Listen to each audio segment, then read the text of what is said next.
join and start in about 2 minutes. Thank you for joining tonight.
Greetings, everyone, and welcome to Palestine and the Struggle for Climate Justice, a webinar organized by Climate Convergence Metro Vancouver.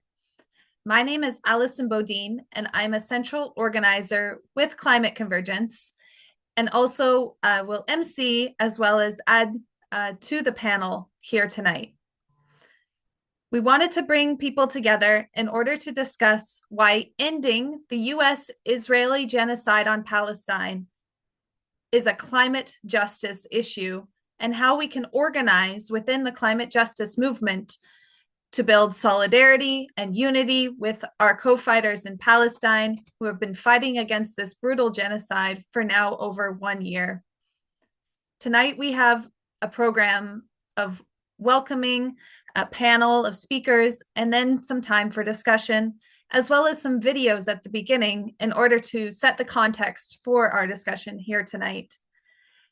I wanted to let folks know that we will have perhaps some changes in our program due to the current Israel bombing of Lebanon. One of our speakers, Mustafa Balkis, has not yet been able to join us here today because of unstable internet. And whenever he is able to join, we will have him in the program. Before I go any further and introduce myself further, as well as the speakers, as well as talk about the organizing of Climate Convergence, I wanted to make sure we open this webinar in a good way. Here on the unceded territories of the Squamish, Tsleil-Waututh, and Musqueam nations, from where this webinar is being broadcast in Canada, we recognize the intrinsic tie between our struggle for Indigenous rights and climate justice. They are inseparable one from the other, and fighting for Indigenous rights is a struggle for climate justice. So without further ado, I want to welcome up Kelly White. Kelly is a Coast Salish elder. She is a knowledge keeper. She's a social justice fighter for many years who stood side by side with the people of Palestine and all oppressed peoples around the world, fighting for their self-determination and an end to wars and occupations. Please join me in welcoming Coast Salish elder Kelly White. In our language, in the Salish ways, our Holmach center of our communications, H-A-W is best interpreted as aura, honor to be in your aura or your area is sacred, and CM, esteemed relative. So H-A-W, CM, and CISO, CIM, and the Great Spirit within you. So thank the Creator for creating the semblance of justice within the realm of the soul and hearts of the people around the world.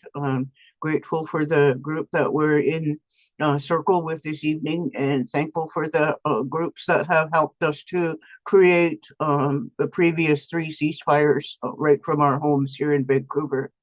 Thankful for the support for the human rights to justice, as well as the civil rights of needs that need to be applied to all of our families in the Northeast, South, and West. In the highest of the honors from the Salish area. We're in BC, Washington, Montana, Oregon, our families and our nation. And we're grateful that this creation of this evening continues a creation of the umbilical cord of the birth of justice from our work of generations, as well of the esteemed families that are in the front line of the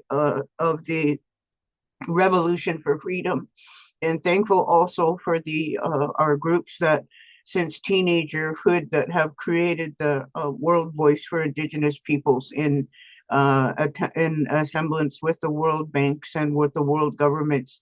But then the work mostly is straight from the heart, from each individual, that efforts and thoughts and good mind that help us to make a creation of justice for all of us in the circle of the sacred right to life. So thank you for joining us in the highest honor of breathing together for some creation of justice and a better realm at our attempt this evening of creating better justice. We're thankful, and we're grateful, CM, CIM, and thank the Creator that have brought you all here, that have blessed us with the company of international families that we're not Samat are one, and in the Creator's will that we will win, that our children will not know what war is. All my relations. Thank you, Kelly White, for that welcoming. It is an honor to walk side by side you in this struggle for justice, for Palestine, for climate justice, and for all working and oppressed peoples around the world. Today, we have a webinar titled Palestine and the Struggle for Climate Justice. It's been over 1 year since the U.S. Israeli genocide of Palestine began.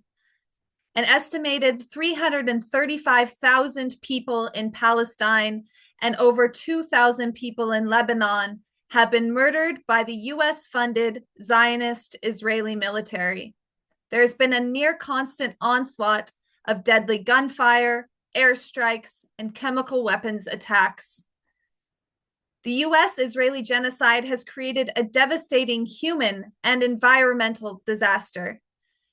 As of only June 2024, so 4 months ago, more bombs at that time had been dropped on Gaza than were dropped on London, England, or Dresden and Hamburg, Germany, during all of World War II.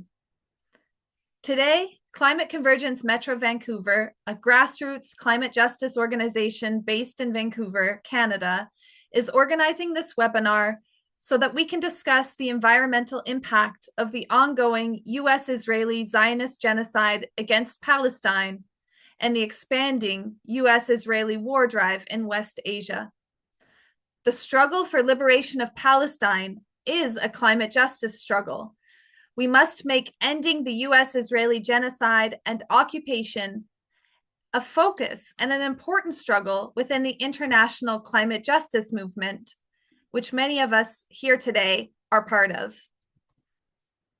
As the people of Palestine and Lebanon have continued their heroic resistance to the U.S. Israeli genocidal war, they have also brought millions of people to the streets in solidarity with their fight for liberation over the past year. In fact, the world's largest demonstrations in solidarity with Palestine have been taking place over the last year and even in the last month.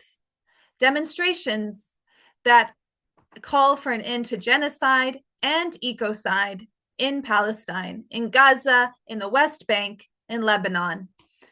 Climate justice activists have taken to the streets side by side with Palestine solidarity activists, which we know because we've seen it with our own eyes when we've been marching, but we've also seen pictures and banners from around the world. These mass demonstrations have also come with the silencing of pro-Palestine voices or actions, pro-Palestine actions, by governments such as that in Germany, the United States, and Canada, countries that have also had environmental activists facing repression from the state, from the police, from the army. Alongside our demands of ending the genocide on Palestine, the climate justice movement must also denounce these attacks on the democratic rights to free speech and assembly and expression that should be rights that are allowed to people fighting for Palestine and fighting for climate justice. We must not tolerate the silencing of voices opposed to the genocidal and climate-destroying governmental policies, including the genocide against Palestine. Whether it is the police repression of Wet'suwet'en Indigenous protesters fighting the Coastal GasLink fracked gas pipeline in northern British Columbia, or people gathered in the streets of Germany, London, or here in Canada for Palestine.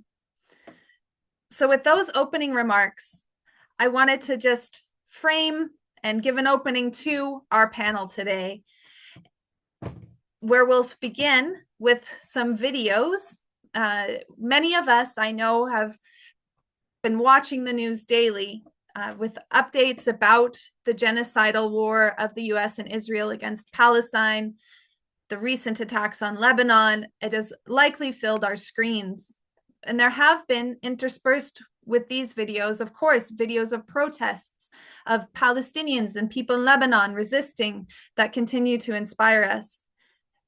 But there's also been a few videos that I wanted to highlight tonight that we in Climate Convergence wanted to highlight that talk about the environmental impact of the genocide and will be helpful for all of us to get on the same page before we begin our panel. So if I could go ahead and ask Mike, who's helping out here with tech from Climate Convergence, to begin sharing his screen. We have a few videos we wanted to share with you here tonight.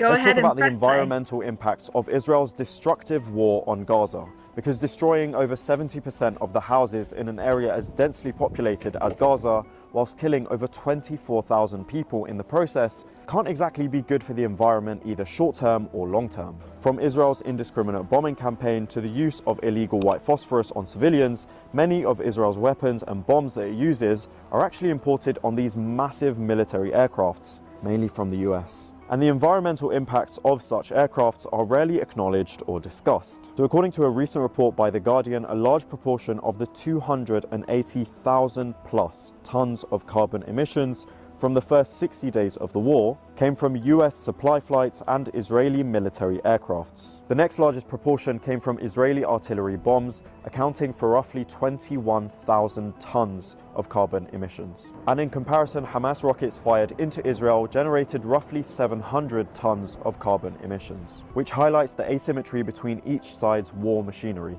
Additionally, Israel's use of white phosphorus, which is a toxic substance which is illegal to use on civilian areas, not only causes bodily harm and burns, but it also remains in the soil for years, which causes long-term damage and infertility to the land. As a result, Israel has also been accused of ecocide, which is the mass destruction of nature and the environment. There are now growing calls for accountability when it comes to military greenhouse gas emissions, which actually play a pretty big role in the climate crisis, but they're sometimes kept secret or unannounced in annual UN climate action negotiations. And Israel's President Isaac Herzog actually went to the UN COP28 climate summit in Dubai whilst his country was bombing the Gaza Strip. At the COP28 climate summit, no meaningful decisions or action were taken on increasing accountability and transparency when it comes to the arms industry and climate crisis, despite being in the midst of two global conflicts, where Palestinians in Gaza have had to adapt to Israel's restrictions and blockade, resorting to alternative energy sources like solar panels. Israel's indiscriminate bombardment of homes in Gaza has, of course, destroyed such alternative energy sources.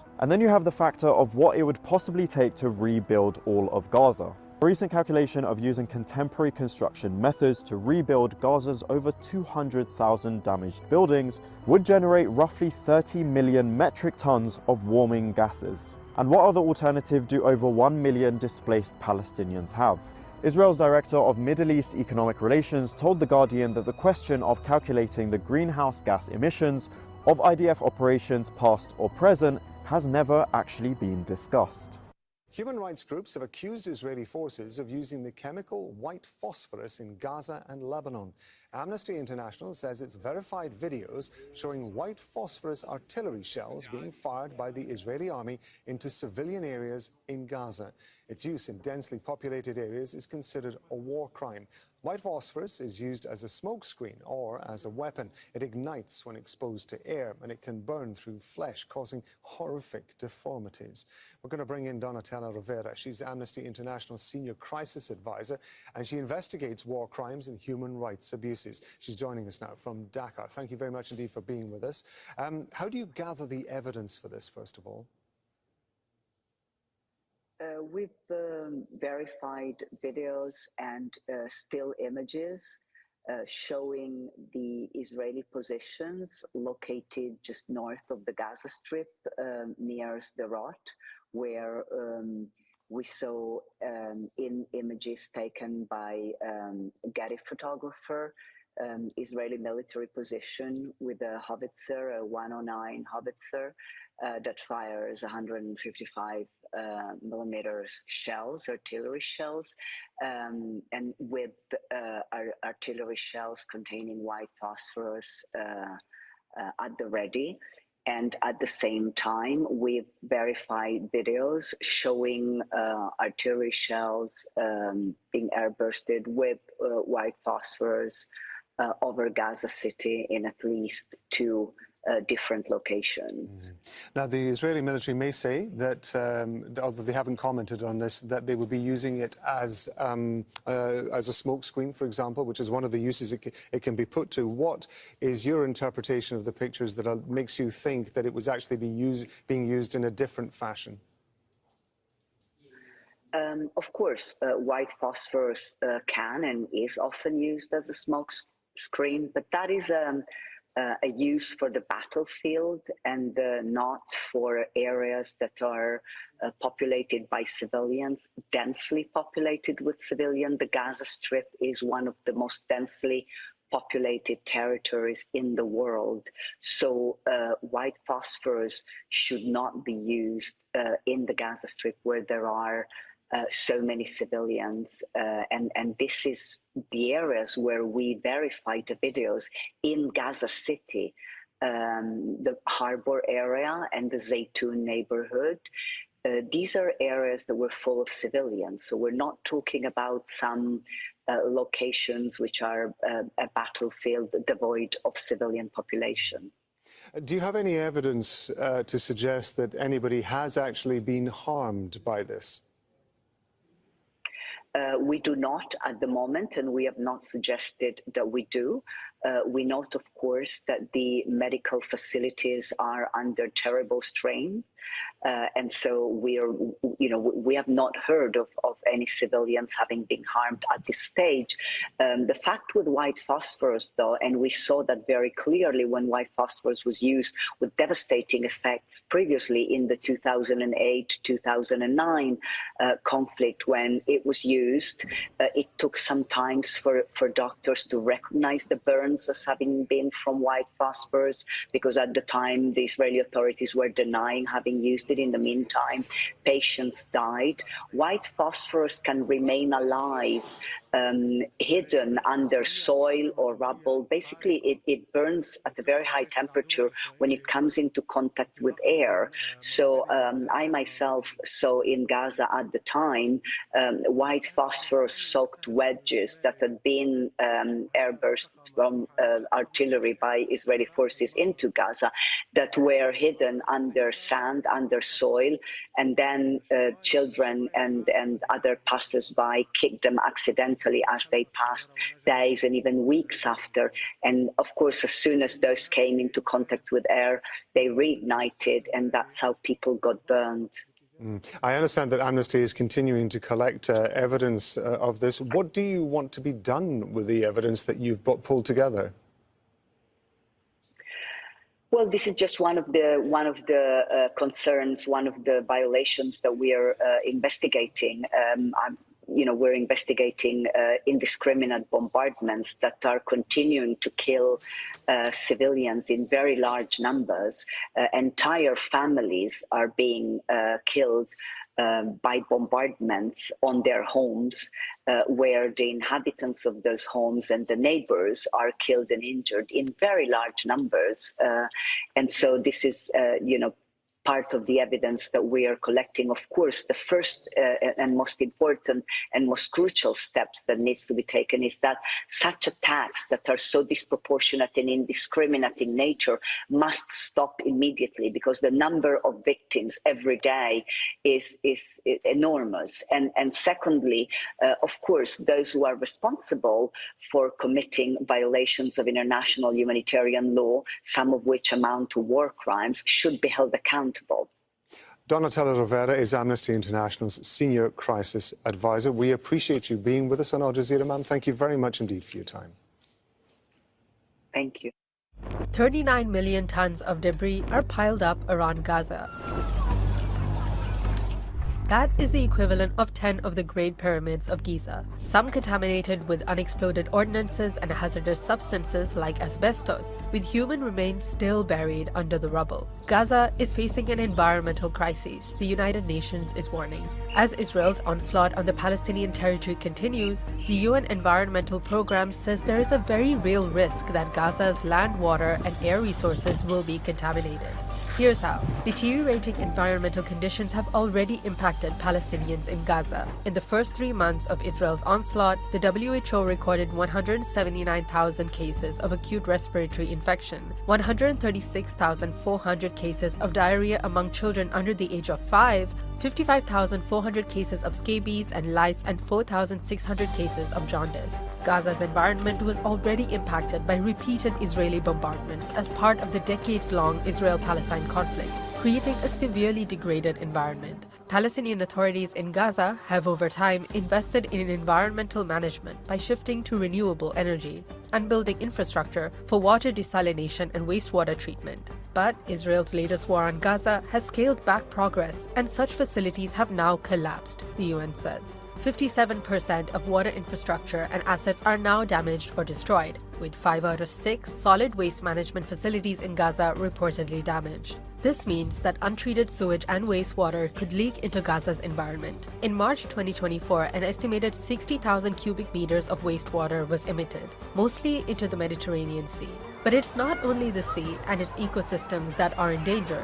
So too is Gaza's porous soil, the gateway to its groundwater supply. Remember, as recently as 2021, 90% of Gaza's water supply came from groundwater wells. And then there is the risk of ammunition and hazardous chemicals in densely populated areas polluting soil and water sources. For example, the damage wrought by Israel on solar panels poses a significant risk of leaking lead into the environment. We've looked at land, we've looked at water, now let's look at air. Constant Israeli bombardment has released dust into the air that's contaminated with asbestos, organic materials, and heavy metals from munitions. This fine particulate matter poses a hazard to Gaza's population if inhaled. Incinerating waste and cooking outdoors in internally displaced camps can also increase the risk of respiratory and cardiovascular diseases due to toxic substances like dioxins and polycyclic aromatic hydrocarbons being released into the air. With the clearing up of Gaza's debris set to take years and the threat of irreversible environmental damage looming, the UN is calling for an immediate ceasefire to save lives and mitigate long-term environmental effects. In the middle of displacement, the olive harvest remains a moment of unity in Gaza. Palestinians say it is a symbol of resistance. From the farmers to their grandchildren, families in Deir al-Balah gather to pick olives from the few remaining trees. This year is totally different. Our trees have been seized and destroyed by the Israeli military. We crave the olives and the oil we used to produce from our trees. Rooted in tradition, culture, and national identity. For Palestinians, the olive picking is a season that celebrates their connection to their land. But the annual ritual is overshadowed by Israel's destruction of more than 60% of Gaza's farmland, and the uprooting of at least 1 million olive trees in the past year.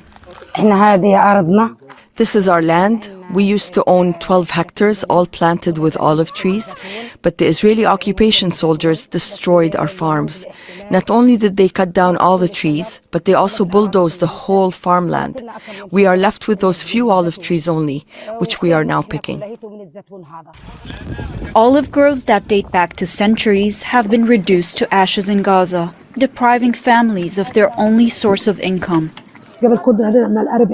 We used to produce more than 500 liters of olive oil. This was our livelihood. We used to live on the produce of our land. The Israelis have turned it into scorched land. From the olive oil to the soap, olives are a staple in every Palestinian household and vital to the national economy. The Israeli occupation forces have deliberately destroyed this vital economy sector, not only through cutting down the olive trees, but also bulldozing entire farmlands. They also willfully destroyed nearly all of the olive mills. As a result, this year's harvest, which used to produce more than 20,000 tons of olives, is now ruined. This is just one aspect of Palestinian culture that's been attacked in Gaza. But people say they are determined to carry on. We are holding our ground steadfast, as firm as the Rocky Mountains. We will rebuild Gaza and replant our farmlands. It will be even better than before. We are life-loving people. Despite all attempts to uproot the people and their trees, Palestinians continue to preserve their heritage.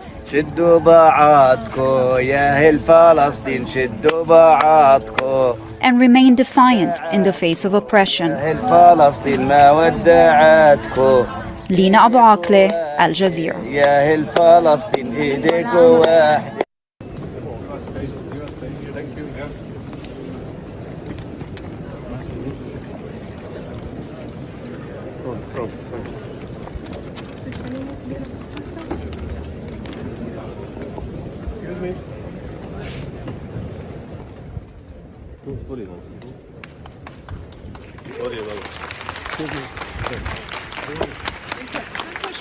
Don't push me.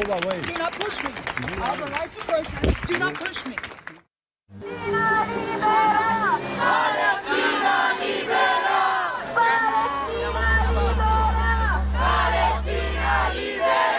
If you, as a climate activist, don't also fight for a free Palestine and an end to colonialism and oppression all over the world, then you should not be able to call yourself a climate activist. You cannot claim to fight for climate justice if you ignore the suffering of all colonized and marginalized people today. Stepping out of our comfort zones and demanding an end to this suffering is a question of basic humanity, and we call on everyone to do so. Silence is complicity. You cannot be neutral in a genocide.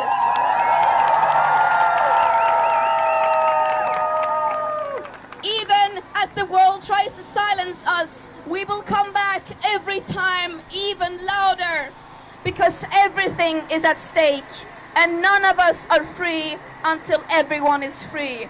No climate justice on occupied land!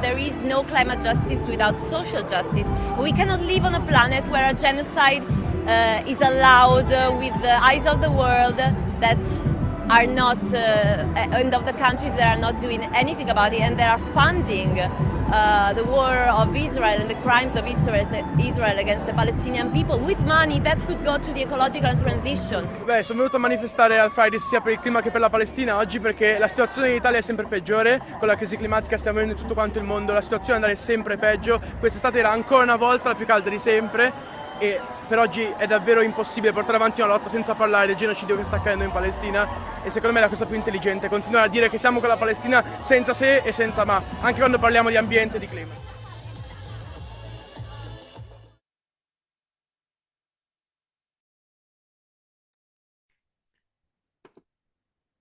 So thank you to anyone that may have joined us during the video section of the webinar tonight, and to the folks from Climate Convergence that compiled those videos, especially ending, I think, on an important note, showing the solidarity between people fighting for climate justice and for Palestine, with Greta Thunberg participating at a rally in Milan.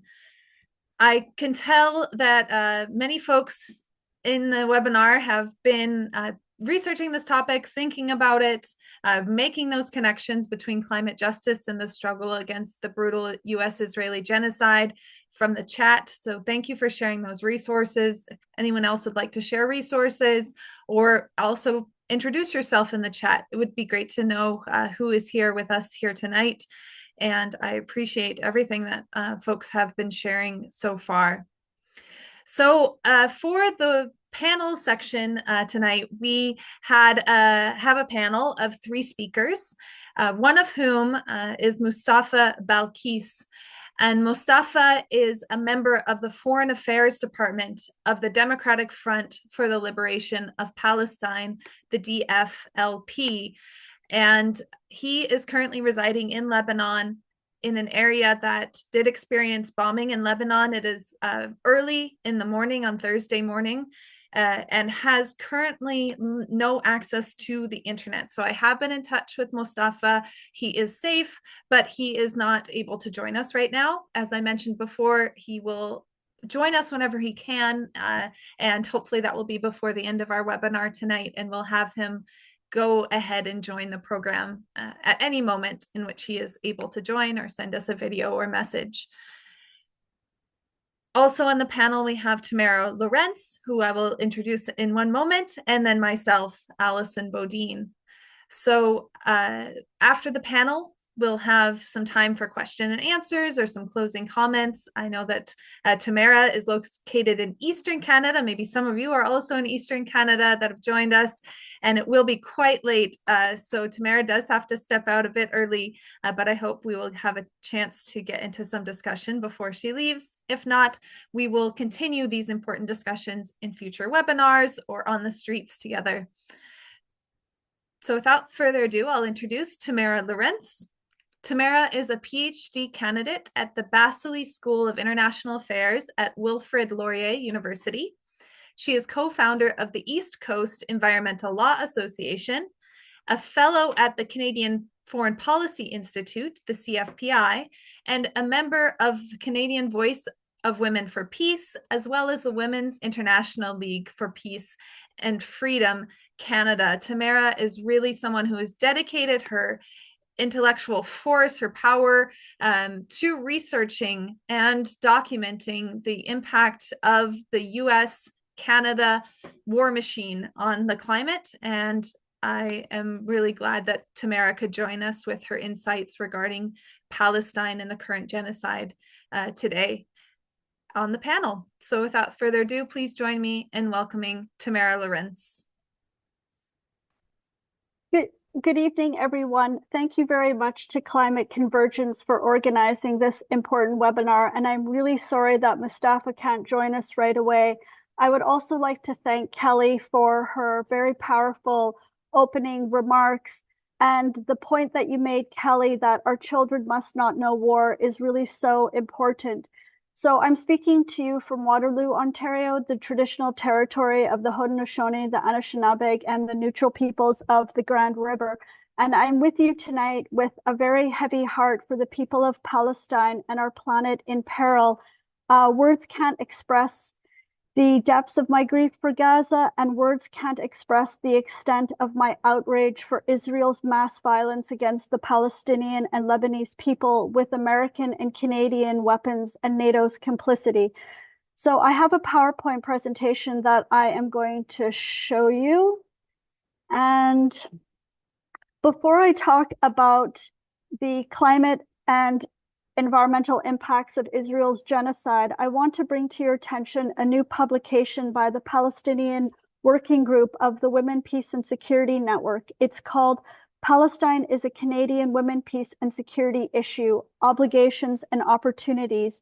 And I have an article in it and it's called Israel, NATO, and Canada, a tripartite in genocide. And I will share a link to this publication in the chat a little bit later. So Palestine is the epicenter of the confluence of the gravest of injustices, the injustice of occupation, colonization, and apartheid, compounded by environmental injustice and climate injustice. I've given my talk tonight a title, Burning Bodies, Burning Planet, Israel's Genocide and Ecocide of Palestine. On Sunday, as many of you will know, Israel targeted with missiles the tent encampment outside of the Al-Aqsa hospital. This is the 7th time in a year that displaced and desperate Palestinians sheltering next to the hospital were hit. This latest Israeli assault set off a raging fire that burned people alive, some of them who were patients connected to IVs. One of the people killed was Saban Ahmed, a 20-year-old young man. This is the same age as my son, Sam. As you know, Al-Aqsa Hospital can barely function and care for severely injured people because of Israel's relentless bombing and blockading of aid over the past year. Now it is struggling to care for even more burn victims. And Canada's Foreign Minister, Melanie Joly, has said nothing about Israel's latest attack on civilians. So think about this madness. Israel is burning Palestinians with carbon-intensive air power, Boeing Apache attack helicopters with Hellfire missiles, General Dynamics F-16 warplanes, and Lockheed Martin F-35 fighter jets, while the planet burns from rising greenhouse gases. The U.S. and Canadian governments are fueling this fire by continuing to supply Israel with weapons and subsidizing carbon-intensive militarism instead of doing everything that it can and demanding a ceasefire and a resolution, a two-state solution, something. This is what climate injustice looks like. In 2016, the state of Palestine became a party to the UN Framework Convention on Climate Change. The following year, it submitted its National Action Plan and Nationally Determined Contributions Report. However, as the Palestine Minister of Environment said at COP24 in Poland, Palestine cannot fully implement its mitigation and adaptation plans under an illegal Israeli occupation without control of its borders and without financial resources. Still, over the years, Gaza and the West Bank have implemented, some climate projects, for example, water efficiency for agriculture, the installation of solar panels with the funding of the Green Climate Fund and external sources. Now, all of these projects have been destroyed. In 2019, at the Climate Summit in Madrid, COP25, Palestine led the negotiations for the G77 plus China group, a coalition of 134 developing countries. And Dr. Riyad Malki, Palestine's Foreign Affairs Minister, stated in his opening remarks, quote, "Some developed countries, including one that is responsible for almost 1/3 of the historical emissions and 1/5 of current emissions, have seemingly turned their back on their commitments." Dr. Malki was courageously calling out the United States and the West and holding them to account for their failure to fulfill their climate commitments. This past February, Dr. Malki gave a powerful testimony before the International Court of Justice to hold Israel to account for its genocide in Gaza. And this is what Israel, the United States, and the collective West don't want other countries to do, and that is hold them accountable. And we need to assist in this effort, holding our governments and holding Israel to account. So I've been to the past 3 climate summits in Glasgow, Sharm el-Sheikh, and Dubai. At COP28 in Dubai, Palestine had a pavilion, and activists from around the world showed it a lot of solidarity. I called out Canada's Minister of Environment, Stephen Guilbeault, in a big plenary on his failure to call for a ceasefire in Gaza and upholding his commitment to human rights for climate justice. The year before, at Sharm el-Sheikh, this was COP27, our Minister Guilbeault called for a ceasefire in Ukraine, and called for Russia to be held accountable for its invasion. But Canada refused to do the very same thing for Palestine the next year. And remember, it took over 2 months and a lot of public pressure before the Trudeau government finally supported a ceasefire in Gaza. This is some more things we were doing at COP27. Over the past year, the Climate Action Network, CAN, the umbrella organization of 1,900 civil society groups in 130 countries, which includes the Canadian Voice of Women for Peace and WILP Canada, the two groups that I'm involved in. We have expressed our support for Palestine, denounced Israel's illegal occupation and genocide, called for an arms embargo and a ceasefire, and appealed for negotiations for a lasting peace. On September 30th, CAN released another statement condemning the recent escalation of violence and Israel's bombardment of Lebanon as well, of course, in Palestine. And in the video that you saw at the beginning, you saw CAN International's executive director, Tasneep, holding the Palestinian flag and being marched out of the plenary. So I would like to remind you that before this is a CAN International. And I would like to remind you that before October 7th, there was not any climate resilience for Palestinians. Over the past 17 years, under Israel's cruel blockade, Gaza has become increasingly vulnerable to climate change as it has become increasingly unlivable. In 2018, the then UN Special Rapporteur on the situation of human rights in the occupied Palestinian territories, Michael Link, a Canadian law professor, he stated in a report and a press conference that Gaza was almost deemed unlivable at that point because of Israel's assaults and its siege that had wrecked the Strip's economy and scorched the Palestinian farmland, as we saw in the video. And that was 6 years ago, and it has only gotten worse with the bombardment in 2019 and in 2021. So in March of 2023, the Intergovernmental Panel on Climate Change called this pre-existing vulnerability for Palestine. And in its sixth assessment report, the IPCC explained that Palestine and the whole of the Mediterranean region was a climate change hotspot because it is intensely vulnerable to drought, water scarcity, and extreme heat. But Gaza has not been able to cope with this climate crisis in the same way, of course, that Israel can. And if you look at Palestine's nationally determined contribution report, you'll see that it calculated its per capita emissions as 0.8 tons of CO2 equivalent per year in 2011. So that's less than 1 ton of emissions for every Palestinian. And this is a very small carbon footprint.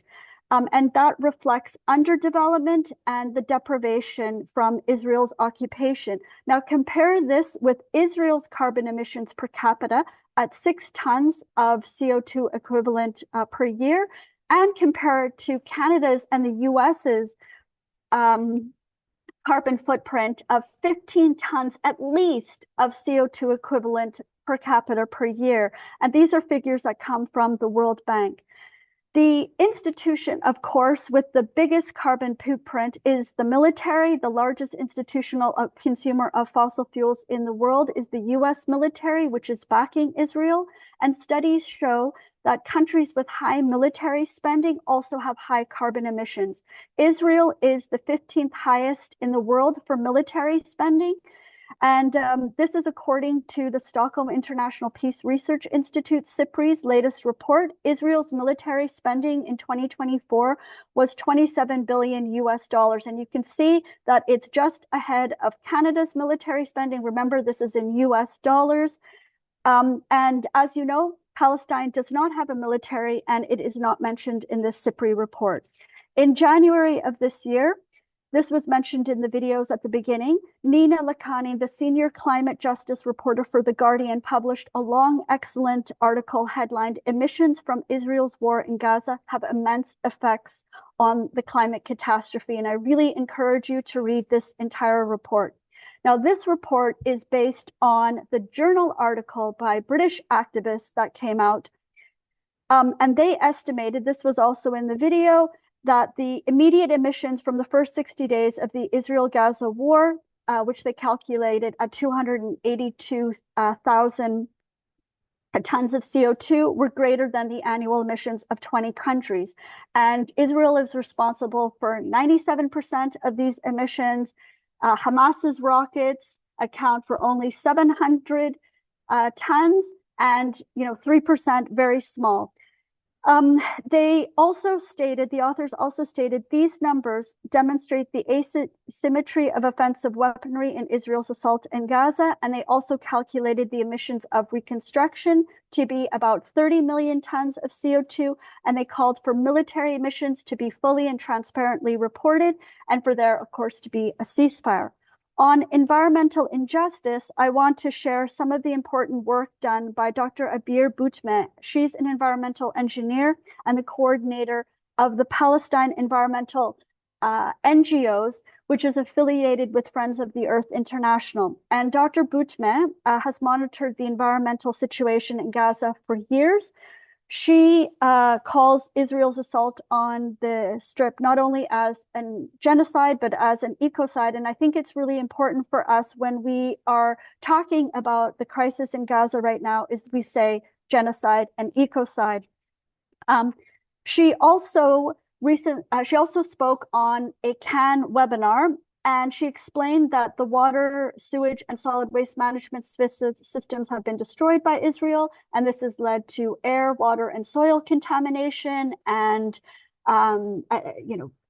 pernicious impacts on human health and the spread of communicable diseases. She also said that Israel has destroyed all of the university laboratories, so they can't do any monitoring, and they can't get samples out for testing. In December of 2023, the state of Palestine requested that the United Nations Environment Program conduct an environmental assessment of the situation in Gaza. 6 months later, UNEP released their 50-page report, and it looked at many areas, including the destruction of agriculture, air pollution, water contamination, and the harm to fisheries and the marine environment, among many other matters. And I'd like to read one quote from the report. The destruction of buildings, roads, and other infrastructure has generated over 39 million tons of debris, some of which is contaminated with unexploded ordnance, asbestos, and other hazardous substances. Human remains are buried in this vast quantity of building debris. This is the toxic rubble that Palestinians are living with now in Gaza. In addition, 2 British academics from the University of Edinburgh released a study last month entitled Estimating Carbon Emissions from Processing Building Debris in Gaza. And their description of what the people of Gaza are faced in the past from trying to deal with the rubble from previous Israeli assaults and what they are going to be facing now with this immense pile of rubble all over is really shocking and overwhelming. They also tried to estimate the carbon emissions of processing this rubble. I will just share the links in the chat, and you can also send me an email, and I'm happy to share all the sources of my presentation. In closing, the contamination, one other thing that I want to mention too is that the UNEP report did not say anything about the environmental impacts of the production of weapon systems and the use of critical minerals. This is something that we also need to pay attention to. So in closing, the contamination of Gaza's air, water, and soil from Israel's bombing and Israel's excessive carbon emissions do not stop at the checkpoints. The contamination and emissions harm most intensely Palestinians, but they harm all of us. Canada is responsible for this violence against the Palestinian people and against the earth by supplying weapons to Israel and exacerbating carbon-intensive militarism. We have to end the genocide and ecocide in Gaza and in Lebanon. We need to demilitarize, to decarbonize, and to decolonize. And there is no climate justice without peace and the liberation of Palestine. And finally, I just want to show you 2 quick slides of some of the solidarity work that the women's organizations that I'm with, WILP Canada and the Canadian Voice of Women for Peace, have done. This is our weekly grief walk for Gaza in Kitchener that we do every Saturday morning. And this is outside of the White House in July, calling for free Palestine and disband NATO. Thanks very much.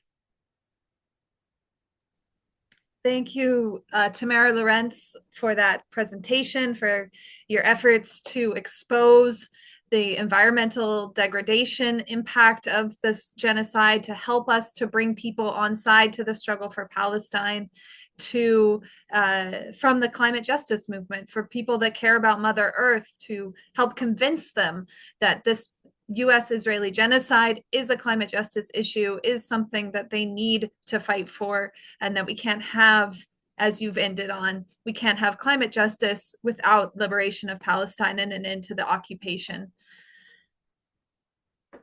I am going to go ahead and introduce myself once again as part of this panel, and because Mustafa Balkis, again, as our speaker from Palestine, who's residing currently in Lebanon, has not yet been able to join us. So I will go ahead and start. And I wanted to add to what Tamara has said, which has been an excellent overview of this U.S. Israeli genocide and its environmental impact. I also really appreciate Tamara's emphasis on people taking action, that this is not just information, but we have to do something with this information. And that involves action in the streets or in the halls of COP, as Tamara has been side by side with others every year over the past 3 years. My name, for anyone that might have missed it before, is Alison Bodine. I am a central organizer with Climate Convergence Metro Vancouver. I'm also on the executive of the anti-war coalition, Mobilization Against War and Occupation, MAWO, and I'm on the editorial board of the Fire This Time newspaper. Throughout the climate justice work that I've been doing and fighting alongside many of you, I can see in the chat, around the Trans Mountain Pipeline or the Coastal GasLink pipeline, the local struggles for Indigenous rights and defense of our the land defenders and the water protectors that are fighting in defense of Mother Earth. I've also emphasized through my research and writing and through the work of Climate Convergence the impact of war and occupation on the environment. And that is no more clear than it is in this latest horrific U.S. Israeli genocide against Palestine. And Tamara already mentioned it, but I think it is important, whether we're talking about the genocide or whether we are talking about this new word that we have been using today, the ecocide, or the destruction of the environment, to know that the human and environmental destruction of Palestine did not start 1 year ago. It did not start on October 7th, 2003. The environmental impact of the U.S. Israeli genocide on Palestine is devastating. Israel has dropped thousands of bombs, wiping out most of Gaza's tree cover or agricultural land, destroyed most of the buildings in Gaza, one of the most densely populated areas on Mother Earth, while leaving behind toxic debris, chemical residues, destroying water and sanitation facilities deliberately as part of their genocide against the people of Palestine. This has created greenhouse gas emissions that are on the rise every single day with increased bombing, whether from military vehicles or especially from overseas weapons shipments, which are mostly weapons shipped from the United States and Europe. As the genocide rages on and Israel continues to bombard Gaza and Lebanon, this doesn't mean that the climate change impacts stopped. Of course, as the people of Palestine have been resisting this genocide, they've also had to resist the climate change that was already happening, increasing temperatures, drought, and rainfall events, and sea level rise are all already having an impact, especially in Gaza. And this is all compounded by over 75 years of Israeli occupation backed and supported by the United States, an occupation that denies the people of Palestine, and I think this is fundamental, their ability to control their own natural resources and therefore their ability to fight climate change, whether that's mitigation or adaptation or any sort of response to climate change. And we could look at this through the main areas of the environment that are impacted by the U.S. Israeli genocide. We could talk about water. Israel controls all access to drinking water for the people of Palestine. They have deliberately targeted seawater desalination plants, for example, alongside polluting Palestine's already limited freshwater resources. I'm sure that many folks before this latest genocide began saw the disgusting photos of the apartheid wall, for example, in Israel, Palestine, and saw how on one side of the wall, Israelis enjoyed green grass and swimming pools, whereas on the other side of the wall, there were already devastating water shortages. Now, of course, climate change has also impacted access to clean drinking water. Sea level rise is likely to accelerate coastal erosion, storm surges, ecosystem disruption, and seawater intrusion into groundwater aquifers. The human rights organization Climate Refugees earlier this year talked about the environmental damage sustained in Gaza by the latest Israeli genocide and bombardment, starting by describing how before October of 2023, repeated Israeli attacks on Gaza had already severely damaged Gaza's water infrastructure. Quote, fresh water was in short supply, and 90 to 95% of Gaza's groundwater was already undrinkable due to contamination with wastewater and seawater. Currently, access to water is severely limited by Israel, falling 15 liters short of survival levels required by established humanitarian standards. And this was raised at COP28 in November, when officials from Palestinian Water Resources, Energy, and the Environmental Quality Authority of Palestine said that not only is Gaza's coastal aquifer at risk of saltwater intrusion, but unfeasible and expensive water purchasing agreements with Israel, unchanged since 1995, simply did not provide enough water to meet all of Palestine's needs. This is part of the siege on Gaza, which began before October 7th, a 17-year-long siege that specifically targeted Gazans' ability to access fresh water and their caloric intake. How much food was allowed into Gaza was tightly controlled by Israel. We could look at air.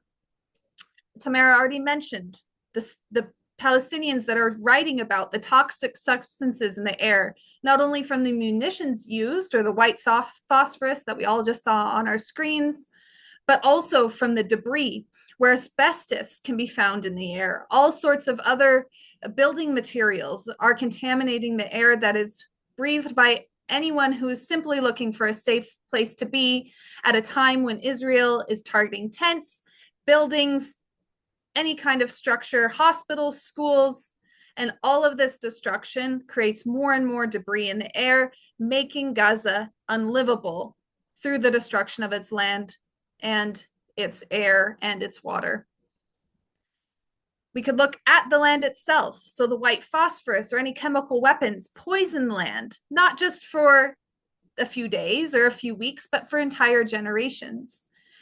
There are reports also about how much of any arable land, that farming land, has been destroyed. In an article from just a few days ago on the CBC, the Canada Broadcasting Corporation website, which, you know, shamefully in the title of the article, they continue to refer to the U.S. Israeli genocide of Gaza as the, quote, Israel-Hamas war.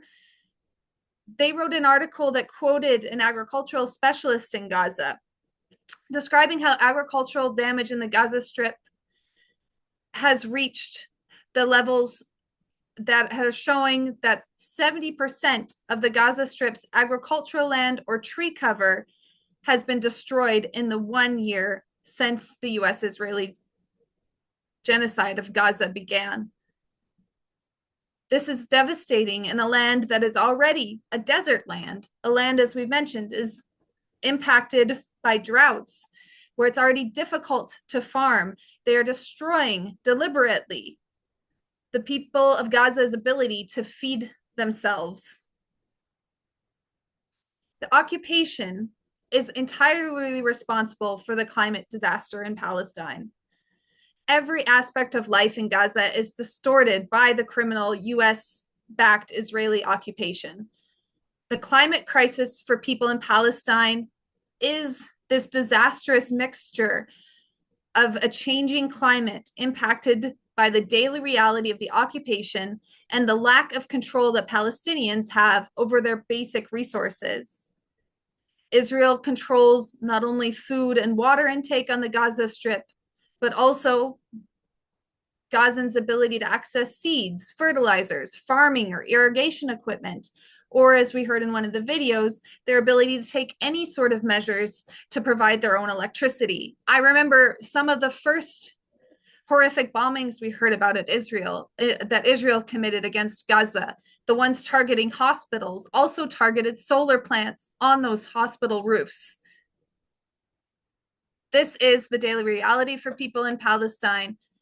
This is the occupation, and this is 1 year of U.S. Israeli genocide. And of course, Gaza isn't disconnected from the world. We all breathe the same air, we share the same oceans.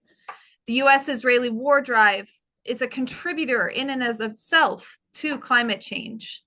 The CO2 greenhouse gas emissions from this war and genocide, especially the constant shipments of weapons to Israel from the United States and Europe, are larger than at least the annual greenhouse gas emissions of 26 countries, according to some recent studies that likely haven't counted much of the downstream emissions or haven't counted the emissions caused from the manufacturing of the weapons, for example, which involve heavy minerals, heavy metals, and are a disaster in and of themselves. The United States military is the world's biggest climate criminal. And another effect that we've seen of this criminality, of this complete disregard for human life or for Mother Earth, is that the US Israeli genocide on Palestine is also directly impacting people in the United States that are trying to respond to climate disasters. We have had horrific hurricanes hitting the United States, especially, for example, in North Carolina, and people are having trouble accessing the resources that they need to respond to these hurricanes. You know, these what we used to call natural disasters, which is entirely a misnomer now, because these are disasters created by the world's biggest oil and gas corporations, by wars and occupations carried out by imperialist governments that are causing the climate crisis.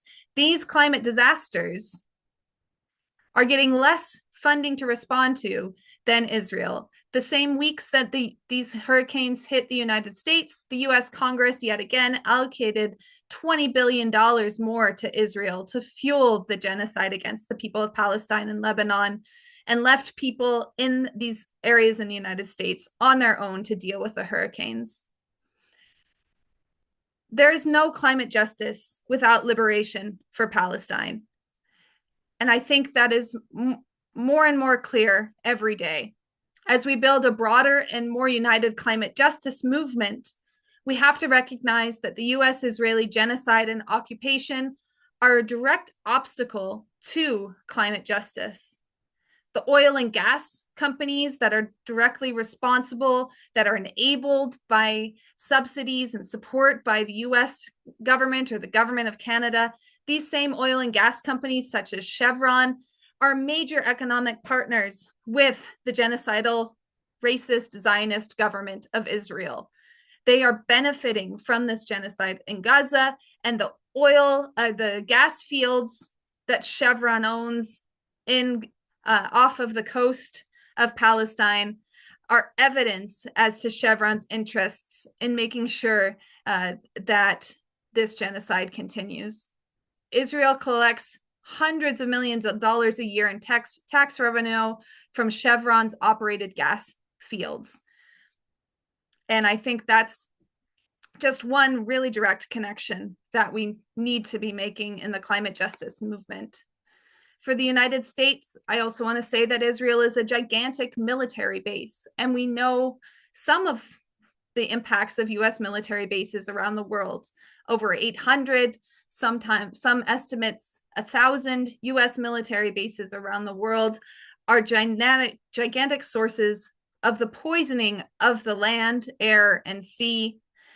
As the U.S. government attempts to establish hegemony in West Asia, they hold on to Israel as a military base and use it as a base to expand their wars and occupations, to attack Lebanon, Syria, Yemen, Iran, and the list will go on as they continue this brutal U.S. Israeli war drive. The climate justice movement must also fight for a world without NATO and U.S. military bases because of the environmental pollution that these bases bring, but also because of how they're used to bring about further ecological degradation. In order to adapt, prepare, or respond to a changing climate, I also want to emphasize that Palestinians must have control over their own air, land, and water. And this means an end to the Israeli occupation and self-determination for Palestine.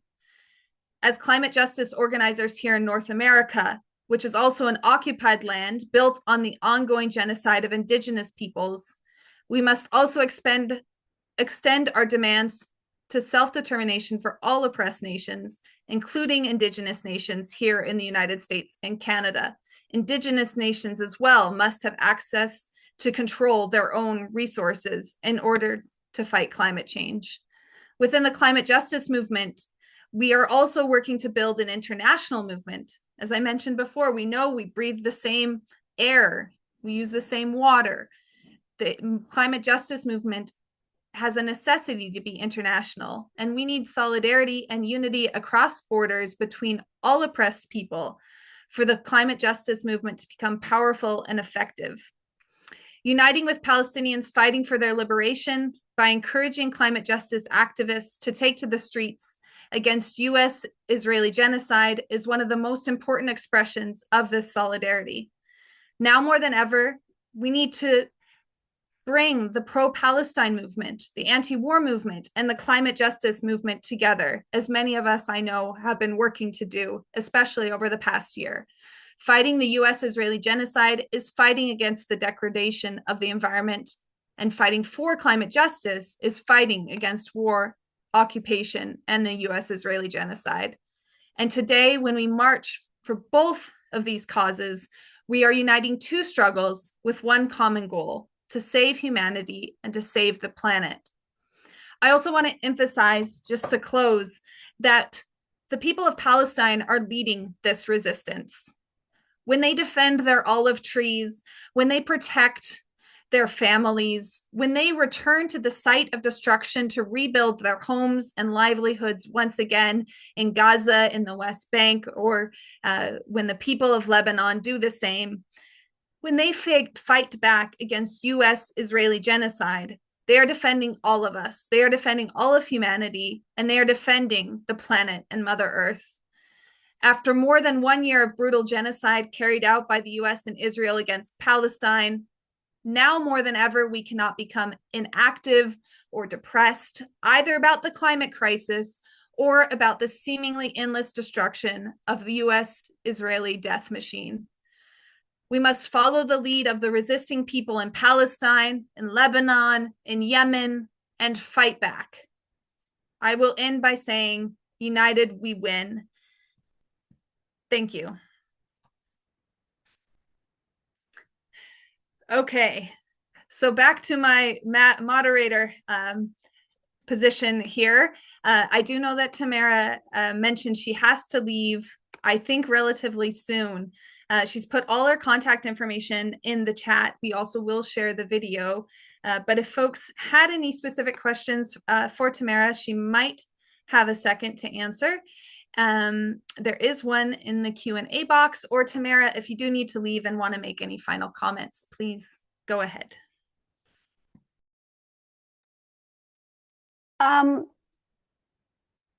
Well, thank you, Alison, for your presentation as well. And yeah, I'm really sorry that we didn't get a chance to hear Mustafa. I think hearing the Palestinian voices is really critical.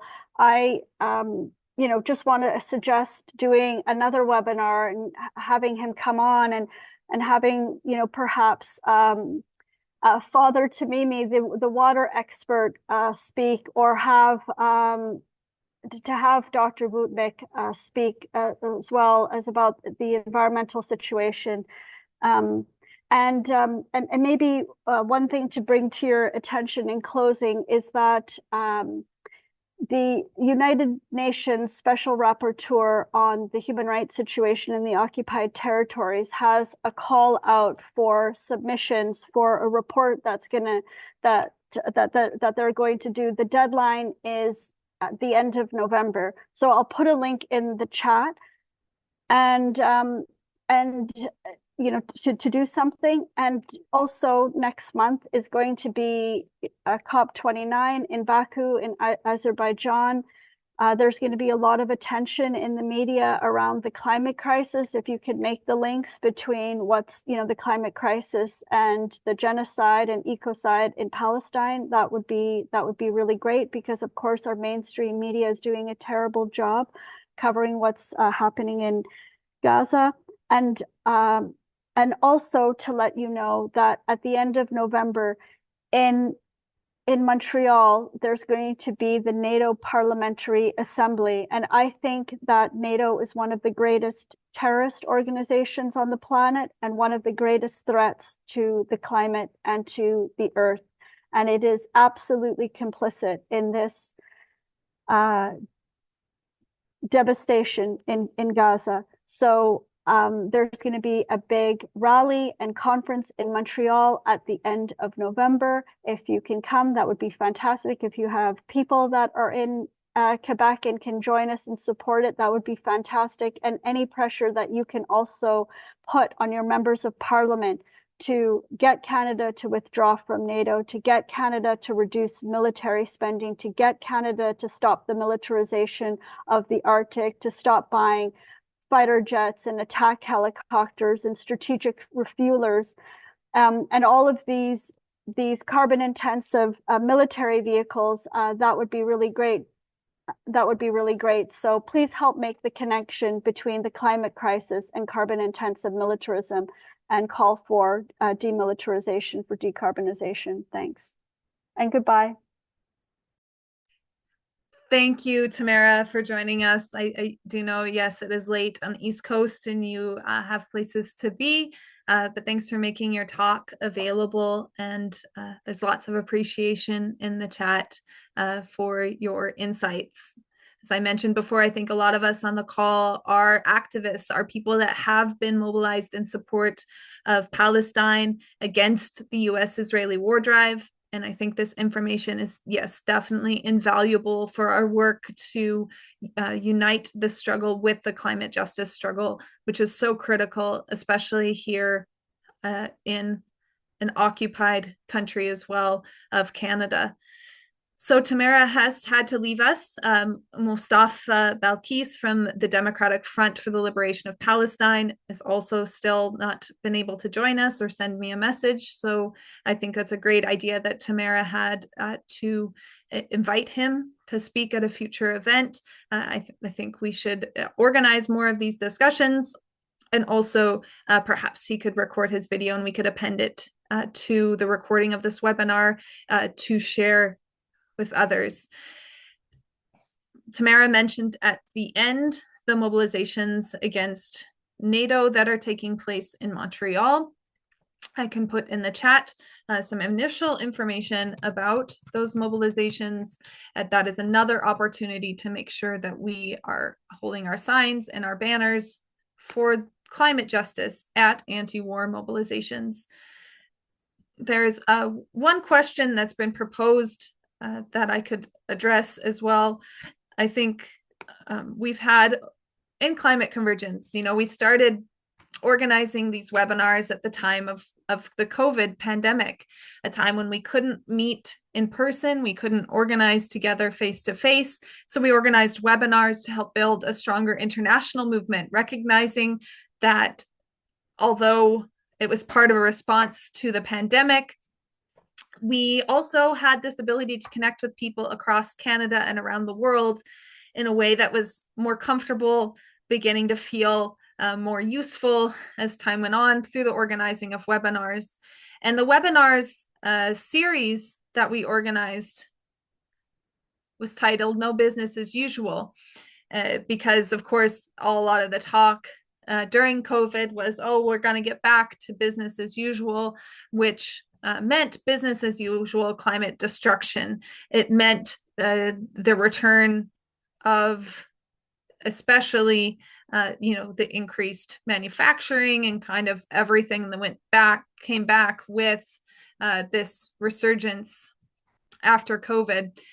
And no one was really questioning, well, is this an opportunity to also build back different, to bring about what we've talked about as system change, not climate change, which could definitely and has been a webinar on its own. People could check out some of those previous discussions as well. But I think that the answer to our current state of organizing is that we need to build a mass movement for Mother Earth. We need to make it so that climate change is not an issue that is just discussed at the kitchen table, or that people feel powerless against, or people feel depressed about, but it is an issue where people understand that there is a cause of this climate crisis, and that is capitalism. That is the never-ending appetite of capitalism for more and more production, for more and more commodities, and for putting profit above for the interests of people. To confront capitalism, to confront the destruction of Mother Earth, we need a mass movement. That means thousands of people in the streets, tens of thousands of people in the streets, hundreds of thousands of people in the streets. And we might say at this moment, well, we had that for Palestine. We've seen that in the streets of London. October 3rd, they had, again, over 1 million people, but still the genocide continues. But that's because we need it not just in London, not just in Sana'a, in Yemen. We need that in major cities around the world on a weekly basis, including here in Vancouver, Canada, all the way across the United States and around the world. We need that constant mobilizing of a mass movement, one that is connected, one that is united around demands of end the genocide, end the ecocide, ceasefire now. And building that mass movement takes uniting. It takes fighting against sectarianism and little differences to say, no, we agree on a common topic and we're going to march side by side together.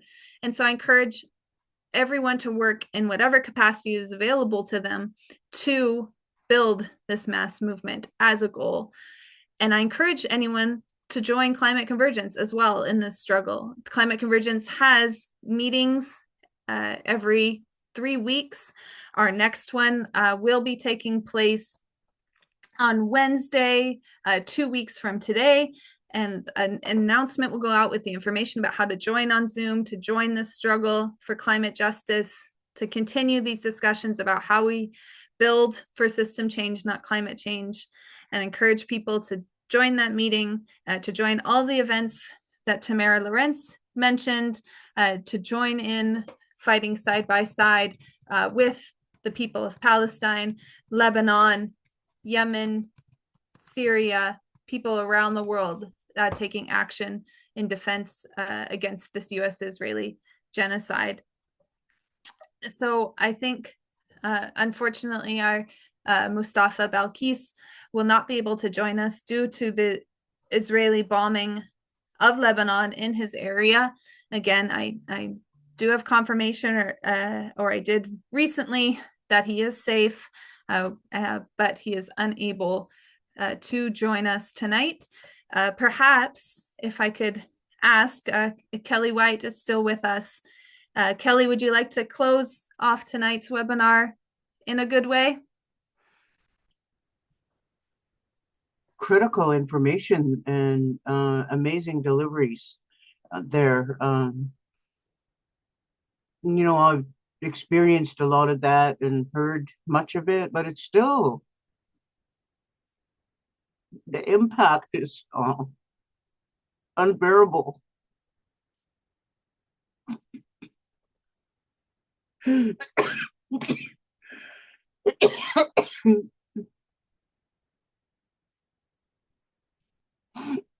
have grandchildren and daughters and great-grandchildren raised under the barrels of the Canada administration.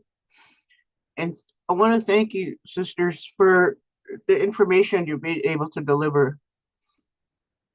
It's unacceptable what is going on there, and we're thankful that the Creator gives the will to everyone assembled this evening to collect information and to, for me, it's heartfelt to the soul because the truth needs to come out and it needs to be shared in a good way. We're thankful that the Creator bless our people here in Homo, in our homeland here, with you all living here. We're blessed to have revolution living amongst us for decades, and the caring and the marches, the vigils, having experienced that support here. Thankful for the umbilical cord being cleansed this evening, had to take that war away by knowledge. Knowledge is the impetus of strength for us this evening, and thankful for those deliveries and all the research that went into what was going on to be able to be delivered, and those that are assembled this evening here in this circle, that all be protected and honored and respected and loved the way everyone should be. And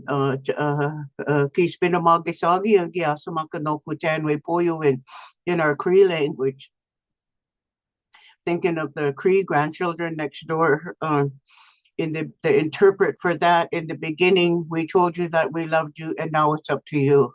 So I'd like to share that in closing for everyone that's in the circle this evening, and strength to you all. Strength to everyone, and the pure love. My great granddaughter is 6 now, and she asked me, Grandma Gigi, what's the color of love? And her brother is 7, and he goes, you dummy, it's pure. So thank you for the pure love this evening, for sharing the knowledge, everyone that participated by listening in, and thank you for being there, heart not samoth as one, and that we carry on the revolution strong as necessary, and thankful that the Creator blessed us all to be here, that we never made it this far just to make it this far, that we continue cleansing the umbilical cord for our future generations, that they will not know war, and it will be removed by the amazing work in the assembly this evening. Grateful and thankful for everyone, and thankful to Creator bless us that you all be here and do the work where you're at home, community, and our amazing place where the Creator needs us to be. All my relations. Thank you, Kelly White, Coast Salish elder, social justice fighter, knowledge keeper, for ending us in such a beautiful way. Thank you to our panelists tonight, especially to Tamara Lorincz. All of our solidarity and our support to Mustafa Belkis and his family, and the people of Lebanon fighting against this brutal U.S. Israeli assault and genocide. We will win. We will be victorious. We will see a liberated and free Palestine and an end to this brutal Israeli occupation, in defense of Mother Earth, in defense of all poor, working, and oppressed people. We stand side by side, the resisting people of Palestine, in this struggle.